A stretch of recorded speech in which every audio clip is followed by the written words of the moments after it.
ശബരിമല സ്വർണ്ണക്കൊള്ള കേസിൽ മുൻ ദേവസ്വം ബോർഡ് പ്രസിഡന്റ് എൻ വാസുവിനെ വീണ്ടും ചോദ്യം ചെയ്യാൻ ഇ ഡി.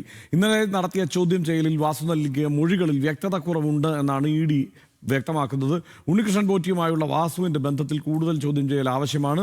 ഇന്നലെ 7 മണിക്കൂറോളമാണ് എൻ വാസുവിനെ ചോദ്യം ചെയ്തത്. വിവരങ്ങളുമായി സഹിൻ ആന്റണി ചേരുന്നുണ്ട്. സഹിൻ, ഈ പ്രത്യേക അന്വേഷണ സംഘം കണ്ടെത്തിയതിനപ്പുറത്തുള്ള എന്തെങ്കിലും കാര്യത്തിലേക്ക് എൻഫോഴ്സ്മെന്റ് ഡയറക്ടറേറ്റിന് കടക്കാൻ കഴിയുന്നുണ്ടോ? എന്താണ് വിശദാംശം?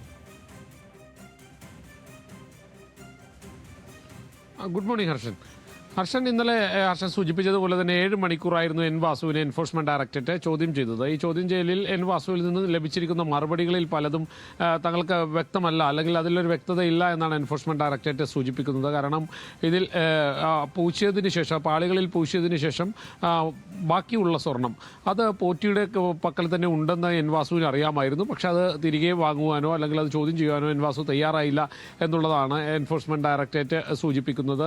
അതിൽ ഒരു വ്യക്തത വരുത്താൻ ഇപ്പോഴും എൻ വാസുവിന് കഴിഞ്ഞിട്ടില്ല എന്ന് എൻഫോഴ്സ്മെന്റ് ഡയറക്ടറേറ്റ് പറയുന്നുണ്ട്. മറ്റൊന്ന്, ഈ പോറ്റിയുമായിട്ടുള്ള എൻ വാസുവിൻ്റെ ഒരു ബന്ധമാണ്. ഏതെല്ലാം തരത്തിലാണ് സാമ്പത്തികമായ ഇടപാടുകൾ നടന്നിട്ടുണ്ടോ എന്നുള്ളൊരു കാര്യം പരിശോധിക്കുന്നുണ്ട്. കൂടാതെ ഇതിൽ കൂടുതൽ വ്യക്തതകൾ വരുത്താൻ എൻ വാസുവിന് കഴിഞ്ഞിട്ടില്ല.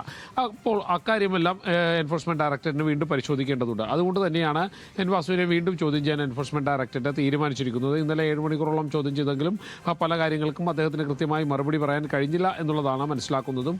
കൂടാതെ ഇന്ന് തന്ത്രിയെ ചോദ്യം ചെയ്യുന്നുണ്ട്. തന്ത്രിയോട് രാവിലെ 10 മണിയോടുകൂടി എൻഫോഴ്സ്മെന്റ് ഡയറക്ടറേറ്റ് ഓഫീസിൽ ഹാജരാകാനാണ് ആവശ്യപ്പെട്ടിരിക്കുന്നത്. തന്ത്രിയെ ചോദ്യം ചെയ്തതിന് ശേഷമായിരിക്കും ഇനി പോറ്റി എന്നാണ് ചോദ്യം ചെയ്യേണ്ടത്. എൻ വാസു അടക്കമുള്ള ആളുകളെ വീണ്ടും ചോദ്യം ചെയ്യേണ്ടതുണ്ടോ, എന്നാണ് ചോദ്യം ചെയ്യേണ്ടത് എന്നുള്ളൊരു കാര്യത്തിലൊക്കെ ഒരു വ്യക്തത വരികയുള്ളൂ. വർഷൻ റൈറ്റ്, സൈൻ ആന്റണിയാണ് വിവരങ്ങൾ നൽകിയത്.